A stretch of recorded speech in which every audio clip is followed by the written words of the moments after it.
நீங்க பார்த்துப்பீங்க சில இடங்கள்ல முதலாளிக்கும் அந்த முதலாளி எடுத்து கேள்வி கேட்கறதுக்கு ஒரு நியாயமா ஒருத்தன் வருவான்.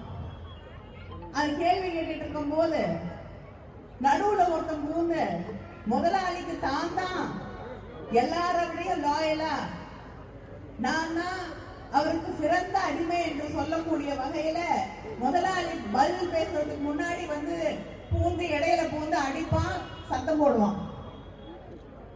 அது மாதிரி பிஜேபியை எடுத்து திமுக நம்ம கூட்டணி இயக்கங்கள் வழக்கு போட்டா இந்த எஸ்ஐஆர் வேணும்னு ஒரு ரொம்ப நல்லவர் வழக்கு போட்டிருக்காரு. முதலாளிக்கு நான் தான் சிறந்த அடிமை என்று சொல்லிக் கொள்வதற்காக எடப்பாடி பழனிசாமி அவர்கள் ஒரு வழக்கை போட்டு எஸ்ஐஆர் வேணும் வேணும் வேணும். எந்த எஸ்ஐஆர்?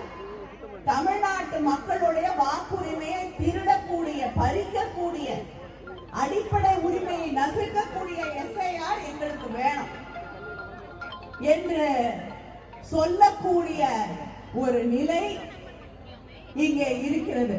நமக்கு